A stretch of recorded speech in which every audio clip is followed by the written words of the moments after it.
end, his parents had already passed, and so he moved to Lexington, North Carolina, a place you might have heard of. And he went with his sister to live when he was in high school. And he had a job. And the job happened to be they didn't have barbecue restaurants then, they had barbecue tents. And they were only open on court when the court was in session in Lexington. So he worked there as a kid in high school and learned from two famous barbecue guys, a guy named Jess Weisgood and Sid Weaver. And those guys learned from somebody else. No one invented this stuff, you had to learn from somebody else. So Jess Weisgood and Sid Weaver taught, both actually did work, he worked for them separately. And he went at a high school there, and he left and went to Shelby, North Carolina. And Shelby had no barbecue. And so that's what he decided he was going to do. He was going to open a barbecue like that he had learned to be in. Couldn't work anywhere else, didn't go to school, so college anyway. So he opened up a little rail car, essentially. It was like a dining car. I don't know if y'all have seen any of those back in the day.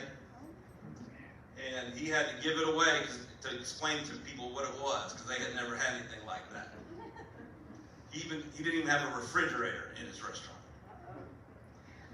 So they would bring the meat from the bread company in the morning for him to cook. And so he could get along without a refrigerator, which just is hard to understand now, but that's what they did. So he worked there hard. He met his wife, Linda Stamey, or she was a Linda Bridges. And they essentially, I'm going through the fast part of this because I want to get through it all. But he made a little bit of money. In fact, he came back to Lexington in 1937 and bought the guy out, Jess Weisgood's place, for $323. That was a good deal. He probably thought it was a lot of money. So his career was mostly all in Lexington. He was a very smart and entrepreneurial man. He had in his lifetime at least 4 or 5 restaurants going at one time. 3 in Lexington. He had a place called the Snack Shop, which was a cool place to get sandwiches, and, that kind of stuff. And he was just doing it the way they did it then. He was an innovator though, and back then in Lexington they would only sell the pork barbecue that we cook with the wood. I'm going to show you about that. And he would do that. It was actually just a little counter and then the people who waited on you made your food, handed it to you, got your drink. There was no tickets, no checks. You went up to the register and you told them I had a sandwich, I had a Pepsi, and he took the money. He was always standing there at the register in the pictures that I saw. So anyway, that was his reign. So let's see what we got next here. I don't know does anybody remember this is the fourth Stamey's, the first one in Greensboro, right here on High Point Road, which you would call Gate City Boulevard now, here on the left. Show me your hands if you remember eating in there. Oh, there we go. You can tell me something. Good. I can tell you that I've met, and am I exaggerating, you count on 2 hands how many people said they proposed to their wife at Stamey's Barbecue. Anybody proposed to their wife or husband? No.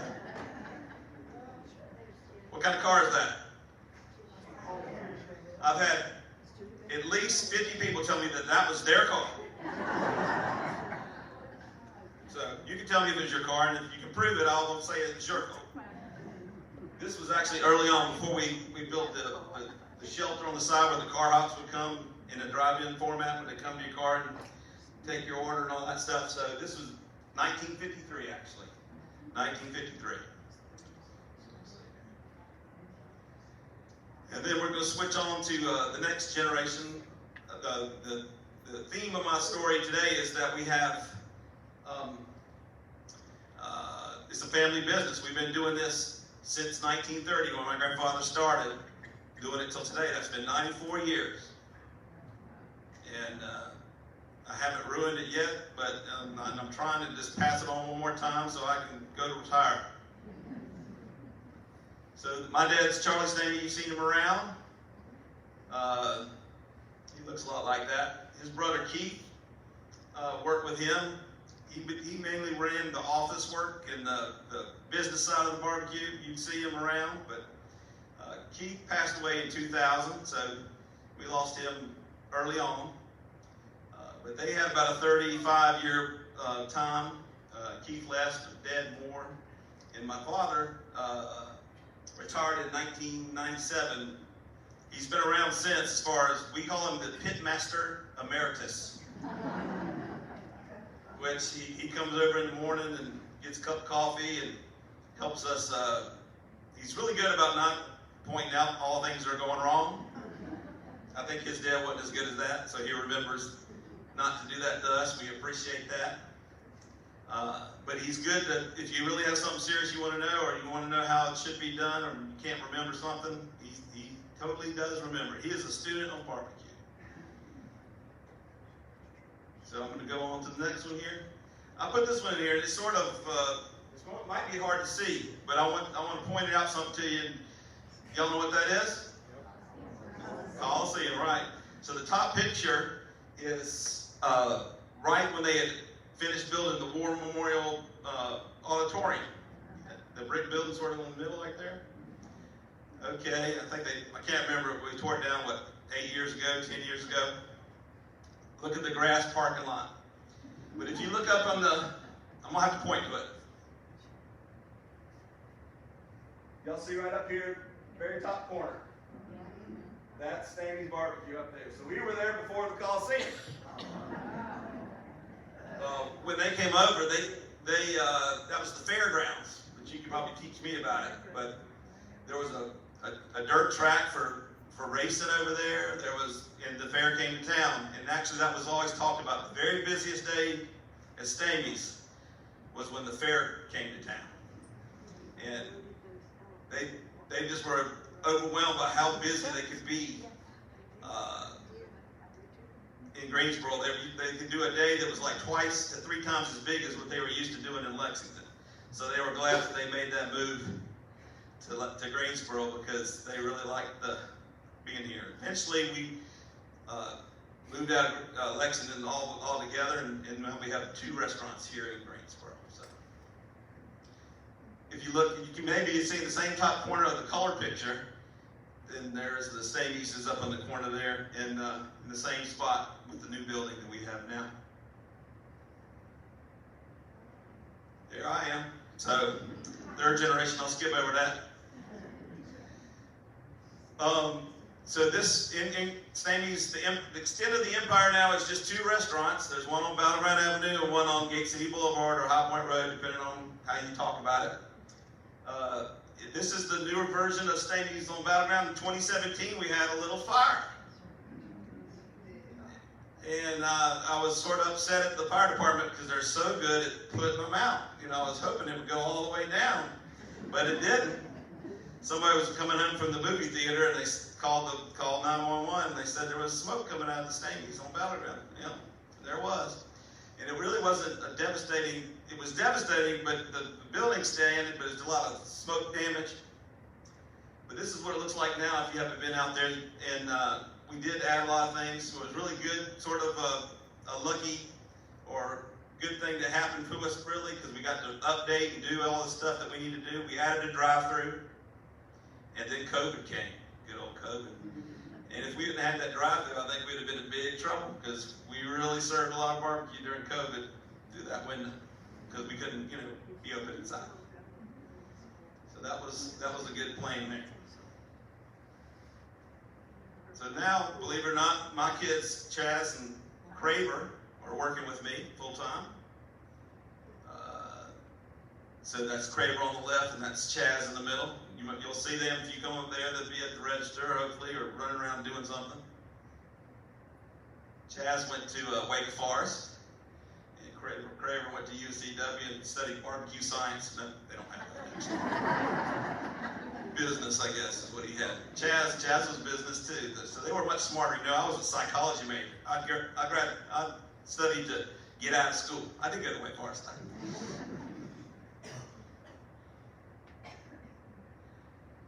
And so here we got the potential fifth generation. That's Conrad in the corner there, Craver's my first grandson.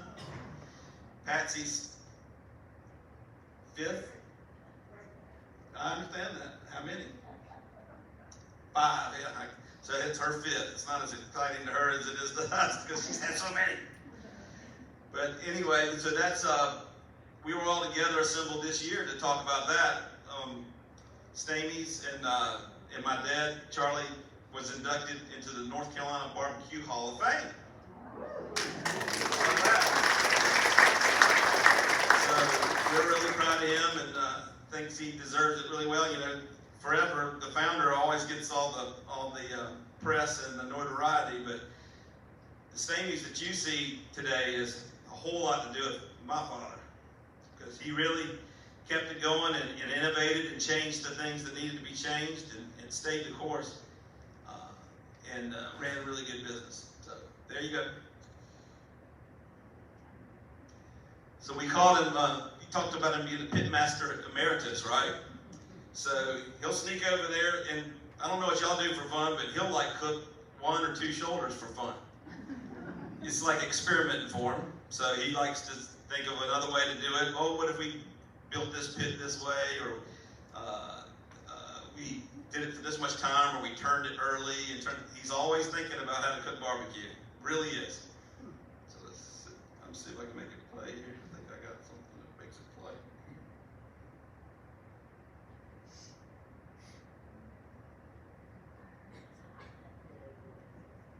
Nope. Anyway. Has anybody seen our pits at the barbecue? So we cook all our barbecue over right behind the restaurant on Gate City Boulevard. The pits there were built in 1962. And we cook all the barbecue for both places out of the same place.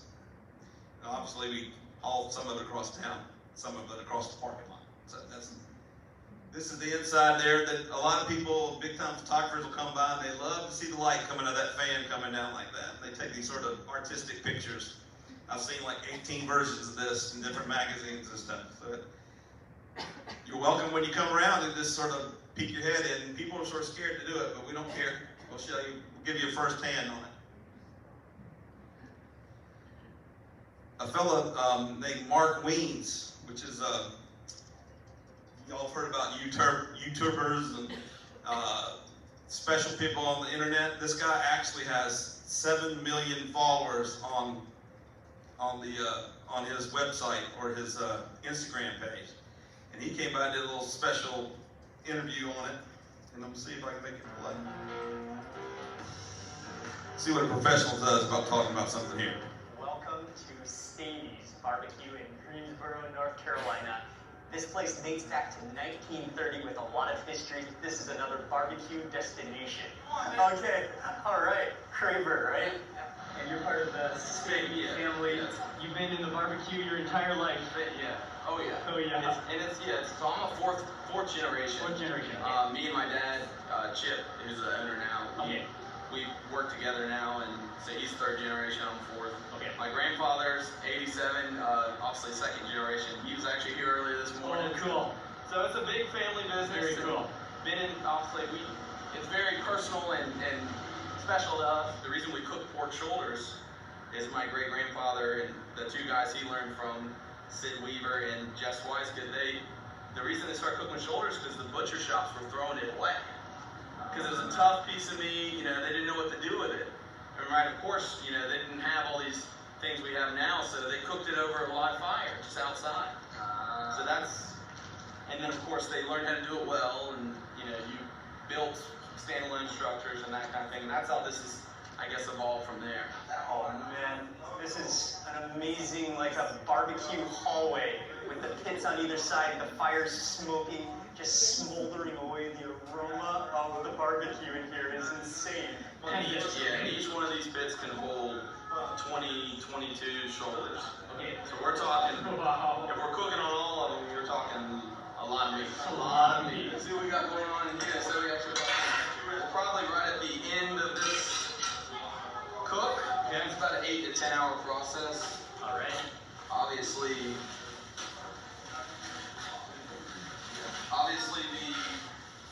it doesn't all cook perfectly even. Right? Some are bigger, colder than others. See how deep it goes way back here. Wow. Right? Yeah. So I can't even see back there. right. So the whole and they pulled it forward. They've taken some off already. Okay. The way we check to see if they're ready to come off or not is just with a fork and left heel. Okay. So we're sticking that fork in there. Oh, magic. And you're feeling, right? Wow. Feeling it's tender. Okay. And if it's just an experience thing. Okay. But if you feel, it's a little tight still, and we know we need to put it a little off. Slide off. It's so tender. Oh yeah. Oh man, that smells incredible. 8 to 10 hours. 10 hours. Okay. You're one of the food masters. Oh yeah. Very cool to meet you. How long have you been 14 cooking barbecue? Wow. Cool. Smoking fires all day. Oh, Very a cloud of smoke. Very hot. Y'all hungry yet? Oh man. The juiciness is insane. Oh wow. In reality, we're really not smoking it. We're really roasting it, and the way you get the smoke flavor is the grease dripping down onto the coals, and then the smoke Okay. coming up. And that produces the smoke. Correct. So it's not an extremely big bite of smoke in your mouth. It's more, I would say, it's a little subtle. All day. That's why I said it's not a good barbecue cook. It's you gotta understand, each pit hold, and they've already taken some off. Each pit holds about 20 shoulders. That's how you don't have that. Ah, okay. Once it's soft, we're going straight through. That's how you know. Wow. So we have 2 fire boxes, and this is the side where we're loading our wood in. See, the fire would break down into the coals like you're seeing there. Before you then use Correct. it. Okay. Before we're shoveling that directly underneath. You can feel that heat Oh coming yeah. off. Hickory produces the hottest heat, right? A nice hot coal, and and actually stays hot longer too. So Okay. you'll notice with another wood, you would have to fire more often than you do with hickory. All right. I mean, barbecue is an art. It's a knowledge of fire.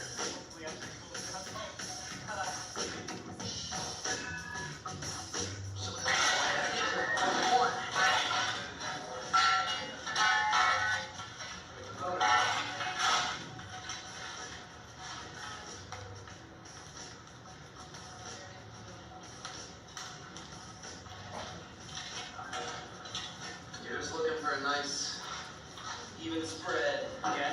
Yeah, so once the wood burns to nice coals, then those can be broken up and then transferred to the beds, to the smoking pits. And you want to just create that even layer, a thin layer of coals bends into the meat, and that cooks it through, that smokes it. That's where the flavor's coming from.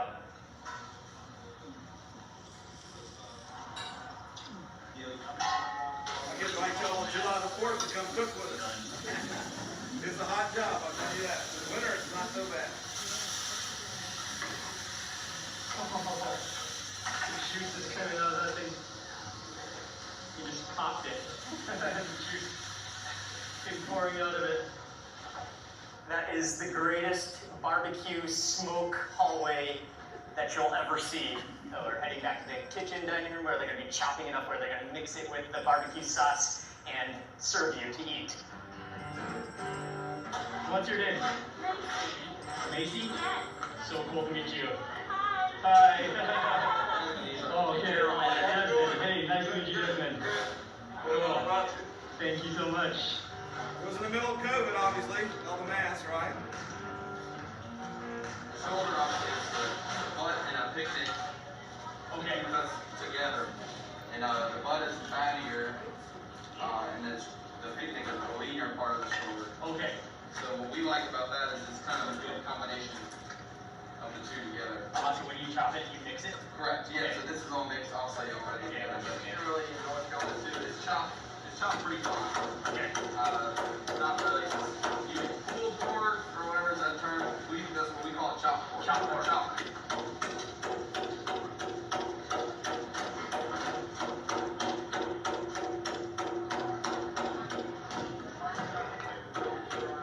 Special to Stamey too.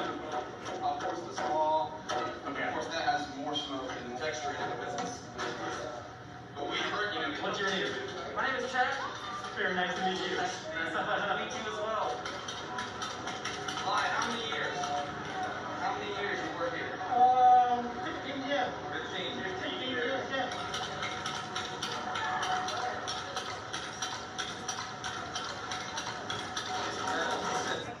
So, I guess you know what he was making right there?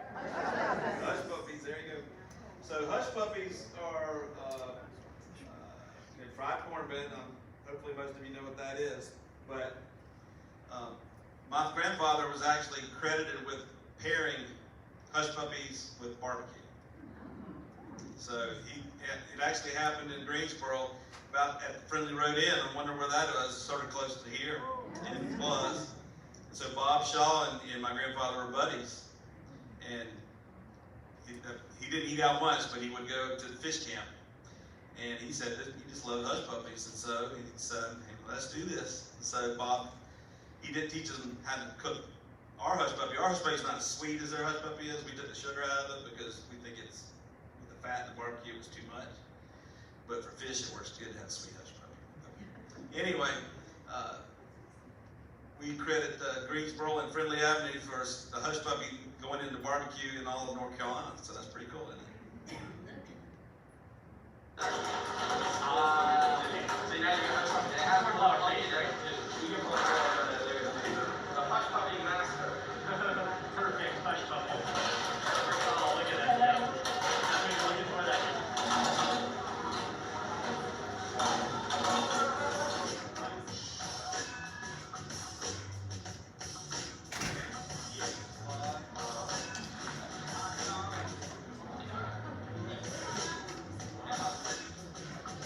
Action.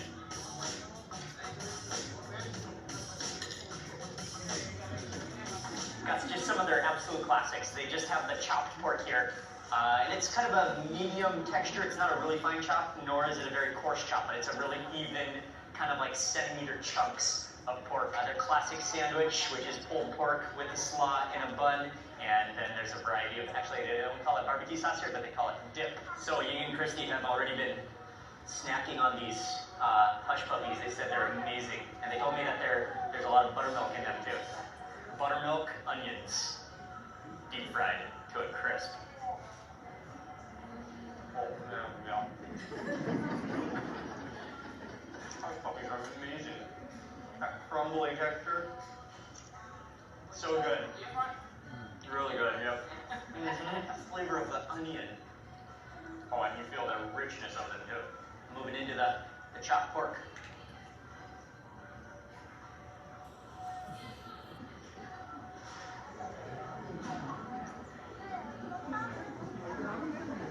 Wow.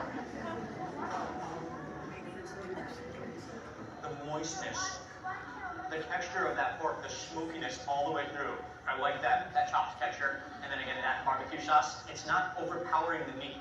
The meat just, the smokiness protrudes and comes through.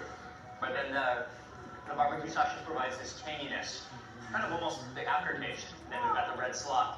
It's ketchup based, ketchup, vinegar. I think there's some pepper in here and quite a fine shave of cabbage. So a big part of our restaurant's success is our slaw, and that's came actually from my grandfather's first employee, Miss Dale Yarborough, was a lady that she was a German, and so kraut and cabbage was a thing that they had to cook with in the kitchen. There's no mayonnaise in our slaw because guess what? There was no mayonnaise in our kitchen.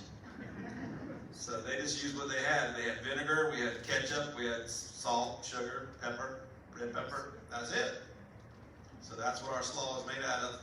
We really work hard to make our slaw coarse without chopping it up really fine, so that so the flavor will come through. But again, the barbecue chopped pork that you've seen, the slaw, the hush puppies, really that's just quintessentially everything that we've been known to produce. Wow. He's really good at showing it. That's why he's got 5 million followers. Smoky pork. With a tart, tangy, sweet, and actually cold coleslaw. Oh, that's such an amazing contrast. And you can see why they pair so well together. I love the crunch of that cabbage. I'm gonna add on a little bit more of that dip, just to get the full flavor of it. And that's the barbecue sauce again. You can see how thin it is. Chopped pork with the hush puppies, get it all together. Cook that with a hush puppy?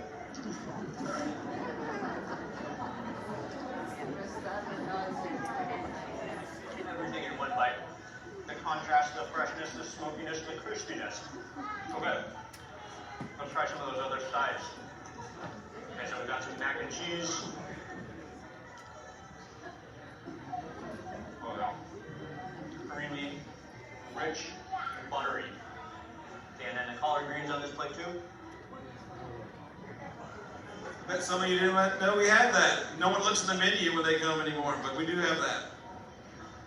I love collard greens. That's so juicy. Okay, and then I want to try the chopped pork sandwich as well. Next. It's chopped pork, it's barbecue sauce, it's slaw in a nice bun.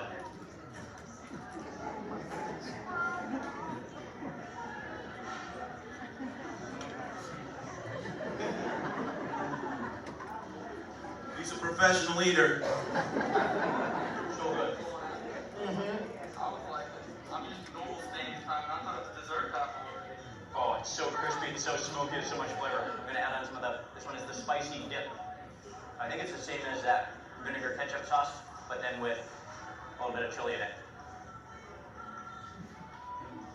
I really like the sandwiches because the white bread provides just a handheld, like, device to hold the chopped pork to that smokiness in your hands and be able to bite it.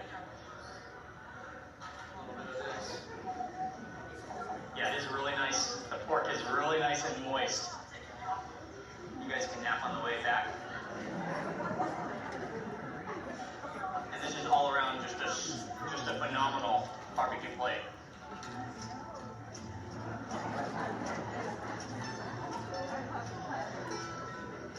Their hush puppies are amazing. Anybody want some of the sandwich?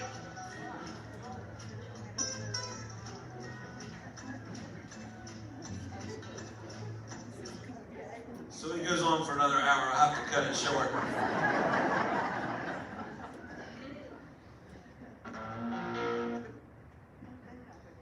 So another fellow came by. This guy, I don't know if you've seen him before. He's on the Food Channel. His name is Roger Mooking. And they came along maybe 10 years ago now. Seems like it was not that long ago. And did a big production on us. And we appreciated that. And I'm just going to show you the very first part of it, because I want you to see how he talked about it. In the Carolinas, barbecue is not only about food, it's a way of life. I'm traveling through North and South Carolina, meeting up with a couple of places carrying on these age-old mouth-watering traditions. In North Carolina, I learned the secrets of a legendary Lexington-style pork shoulder sandwich. 20 pork shoulders times 10 pits. That's a lot of meat. Ooh, that is hot. Then, in South Carolina, I get my first ever taste of traditional mustard-based whole hog barbecue.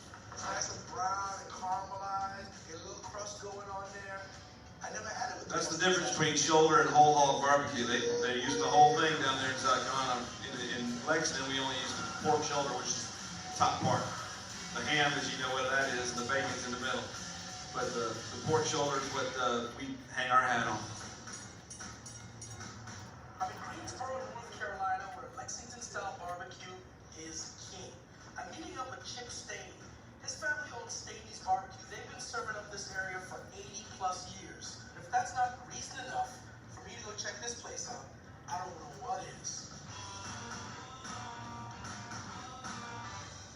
What's up? You must be Chip Stamey. I've heard so much about Stamey's, but I didn't know that it was actually 2 buildings. What's the story with that? That's our original restaurant location down on the street, and we had pits in the restaurant.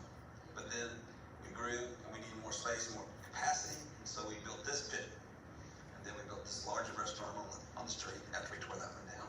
So a little bit bigger and better. Bigger and better. All right, well, let's go check it out. All right.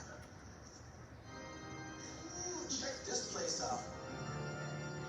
How many pits you got out We here? have 10 pits in here. 10 pits. Wow. You got a little lock on the door here. These are stainless steel doors. So I guess it's just iron. Cast iron. But this goes back pretty far. I was expecting, it to go like, a foot or two at most.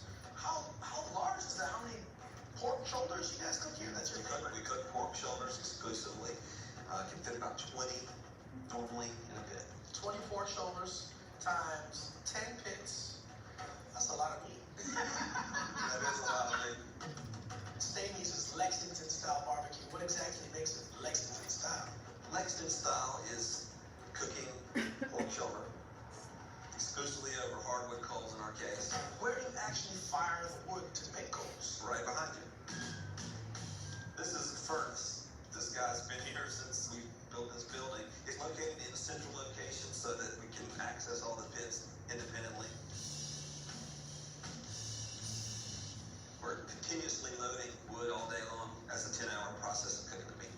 So that sounds pretty good, man. Can I help you build a fire because we can get this going? That'd be great. Start out with something that's easy to light like this, Yeah. and just build it up from there.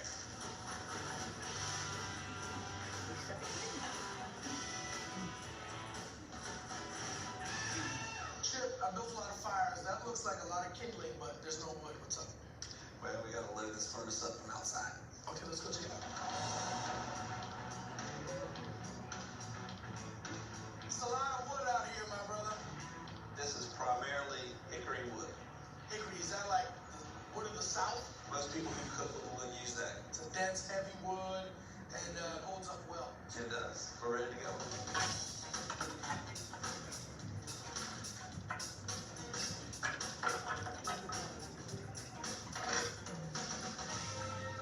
Now we're fully loaded with wood, fully loaded with kindling and paper.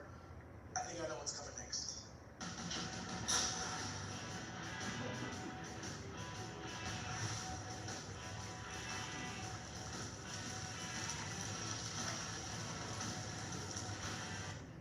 So we want to stress, when you see this, what do we cook with?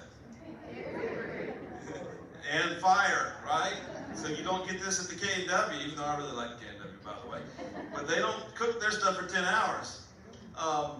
And that's what we've hung our hat on for these 94 years. It's really just the secret to the success, right? That we haven't given up on that. You can make some okay barbecue without this. I said okay, I didn't say great. So in our opinion, this is what's important. And what you take away with is that we're still doing it that way. It's become a lot harder to do that. Wood's harder to find. It costs money now. It used to be they'd give it to us because they wanted to get rid of it. Now it comes in a dump truck load and it costs me $800. It used to be they'd drive by from Charles Roberts on Lee Street and they'd see my parking lot was half empty and they'd come and dump it out because they were trying to get rid of it. So anyway, that's one of the reasons the barbecue sandwich costs $5 and not $2 when I started. And then I guess some of you might even remember when they cost 25 cents. Because when my grandfather started out, the drink was a nickel, the sandwich was 20 cents. And that was including tax. They had tax too. So I know y'all have dinner coming up in not too long. I want to just open it up if anybody has any questions or anything. I can answer them, hopefully. Could you relate the story when President Bush came to lunch? Sure. So we've had a number of famous people come around. One that no one of my age won't know, but one of the coolest people we ever had come by was Ted Williams. And there's a long story about that I butcher, so I won't give it to you. But he was coming along, being across from the Coliseum. We get a lot of rock stars and all the people who come through. We've had actually he didn't come to the restaurant, but we know for sure that Elvis ate barbecue when he came to town 2 times. So I thought that was pretty cool. But yeah, I guess President Bush was a pretty big deal too. And and that was in 2006, I believe, 6 or 8. Gosh, it's all running together. But so we basically got a hint that a special person might be coming by. They won't tell you all this stuff because of security and all that. And so anyway, we just, that was in the morning, and then somebody came in and wanted to reserve a table. We knew he was in town, so we sort of, I guess it might be the president. This is pretty cool. But I couldn't tell anybody. I didn't call, my dad didn't even come over, if I remember right, because he just, we didn't want to mess it up. We wanted to be good people and do what they said. So he comes into town and shakes everybody's hands in the restaurant. He really came down. He's very homey Texas guy. He likes Texas barbecue, he says. But we got to serve him some of our stuff. He sat with, I remember, if you know, Tony Snow was there, I remember. Actually, he's passed away now, but he was a pretty cool dude. A couple dignitaries from town, and all sat there. We fed them family style in the restaurant.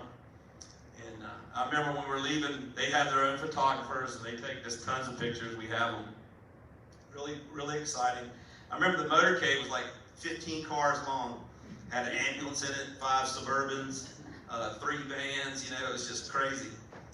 And he came in, spent about an hour and a half, and talked to we had our regular customers there. In other words, they didn't want anybody or frisk them for guns and stuff. They just came in there hot. There's plenty of Secret Service people, but they didn't. Since it was a surprise, then they could do it that way. And actually, one of my friends from college was on the detail. He was from Charlotte. His name was Purple Hayes, but he came in and he had said, "We've never done this before as long as I've been doing this." I said, "What do you mean?" He said, "Well, normally we have this place locked down. We have, magnetometers and looking for this and that." He says, they came in here and just ate. He almost got to eat just like anybody else would have, other than with all the hoopla. Once he got in there, they were that way, though. So it was a pretty cool time. Really cool time. Yes? Just curious, what do you do with those bones? Okay. So some people come to us and they'll say they want dog bones. I said, "I don't have any dog bones, I got pig bones." But you really aren't supposed to feed them to a dog. But there's some dogs that can handle it, and then the big dogs. And I know people who will do that, so that's what happens to that. The skin actually on the meat is a delicacy, and people fight for that. So we sell that. We actually take it off the shoulders you saw, and it's just like eating bacon. It's really good. Some people can't get their head around it, but it's really a really tasty thing. We do that with a smoked pork neck. Yeah. So like a jowl. Yes. Just out of curiosity, where did you start getting his name, So Craver happens to be this lady's first maiden name. And so he's got the last name, first name. Craver is a very popular name in Lexington and Davidson County. And I think it is of German origin too. Craver, they call it. How long will a bottle of your dip stay in the refrigerator and it be good? Good and not kill you is 2 different things, right? So what I say is, it's certainly good for probably a year, I've had them a lot longer than that. What you get in our restaurants has been made that week because we use so much of it. But it is really it's just vinegar and water and spices and a little bit of ketchup, so it holds on really well. Where do you get your meat? Okay, so our pork shoulders come mainly from North Carolina down, and there's really only one purveyor now, is Smithfield. You've heard of Smithfield. They're down in Clinton, North Carolina. That's really limited down. We used to have a lot of choices where we get it from. And actually, there is another family business, big family business in Pennsylvania called Hatfield, and they have good meat. So we really only have 2 to play off each other, so they give us a good price. Yes, ma'am. Have I seen you put ashes from the hickory wood around your crepe myrtle tree? Actually, no. We have we do have to deal with them, and for a long time, there were poor pig farmers when they existed in small amounts, and they would come and get them and feed them to the pigs. They don't do that anymore. That was a 30-year ago thing. So now we actually have to haul them off. The woodman actually takes them to his farm and puts them on his farm for me. So that's what happens to it. It's not good for plants. It's great. Ashes are great for plants, gardeners would know, but ashes with salt in them, not so good. You know, plants don't like salt, so we try to tell people not to do that. They'll come around wanting to ask for them, we'll tell them they don't need that. Yes, sir. Don't have a question, but I got a couple stores. I worked for a company here in town for 32 years. Of course, whenever corporate people would come in, it's always standard that you had to go to Stamey to eat. And whenever somebody new would come in, I always got a kick out of it. Of course, I never believed it, but I'd tell them that the chemical plant right behind you there, I'd say its sole purpose in life is to make barbecue sauce. Yeah, they make a lot of stuff over there. The last 3 years were owned by a Canadian company, and the people were French Canadians. And the boss man there, whenever he'd come down, he'd give a day or two notice, and he'd say, tell the guys, I'll be coming down on such days, tell the guys, get them together, we'll go to Stamey's. Well, we need to thank everybody in this room, because Greensboro's really been good to Stamey's. And that's, as you know, we don't advertise. We get lucky with somebody with all the reach, like that fellow, Mark Wing, gives us a little free press. But we appreciate all the word of mouth that y'all give us. That means a lot to us, it really does. So Stamey actually came to Shelby and taught them barbecue at Bridges. So my grandmother was a Bridges. So if you know about Shelby, there's two places in Greensboro, Shelby. In Shelby, one's called Red Bridges and one's called Alston Bridges. So my grandmother's brother-in-law was Alston Bridges. I mean, not brother, sorry, brother. So yeah, we're really tight with them. And then basically my grandfather brought barbecue to Shelby. And a lot of people, you know, we don't toot our own horn enough maybe, but a lot of people who are making barbecue in Lexington work for my grandfather. It's sort of like an inbred little business where my grandfather would say, if somebody's not good enough to own their own restaurant, they're not good enough to work for me. And so he set a lot of people into business just because he had good folks that could eventually, once they got some money in their pocket, wanted to do it on their own after he taught them how. How much wood do you go through in a day? So now I'm thinking we get about 3 tandem dump truck loads a week. So that's how I gauge it. But so that we almost would use half of a dump truck in a day. It's a lot of wood. It's a lot of wood. And we've had a great source for it, and it's not been so bad getting it, but we always worry about the day when we can't get it, so we'll have to figure it out then. But right now, we can still get it. I appreciate how you have helped your employees. When you had the fire there, you let them serve breakfast at the other place. I appreciate that. Oh, well, thank you. And then our employees are just, you know, they are like family to us. You may notice that we have a good amount of Asian folks that work for us. They're not Latino, they're Asian. Many are Vietnamese, Cambodian, Laotian. If y'all remember Lutheran Family Services, Greensboro became sort of a hub for bringing people from Asia after the Vietnam War. And we were one of the very first people to deploy people that came to town.